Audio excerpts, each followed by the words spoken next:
फुकना कथी के दुनु छाप तोहर बाप पढ़ी बा दुनु छाप नहीं दुनु छाप वाला हमर ससुर तोर बा मुंह संभाल के बचे नहीं तो मुंह हम फाड़ देबा ये जना हमर मुंह कसैली नहीं फोड़ दे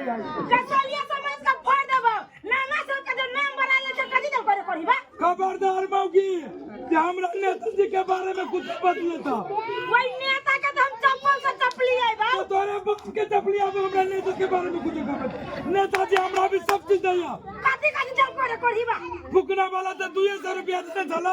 ओकरा छोड़ देलिया और सुइया वाला एक के बार 1000 रुपया देल के ये पढ़ी बा के हन बिकाओ के 300 रुपया लागी तू बिका गेलेगा ओ यस गरुआ छिए ये के देखि तो दूरा के है ओ यस गरुआ हां की बा नमस्कार नमस्कार नमस्कार के छी अपने हम छी नेता तो हम कहां के जे बुढ़िया के बेटा छी हम के छी कैला ये बूढ़ा त छम के हम जान जबन छी त बुढ़िया बन जाओ अच्छा नहीं आरो बढ़िया से समझ हम यस गरुआ के बोला दे जाओ के ए पढ़ी बा तोहर नाना यालू दा बच्चा सारा मरना के तो तुतुरी गई 3 बेरी मार गेले फेरू जी गेली ई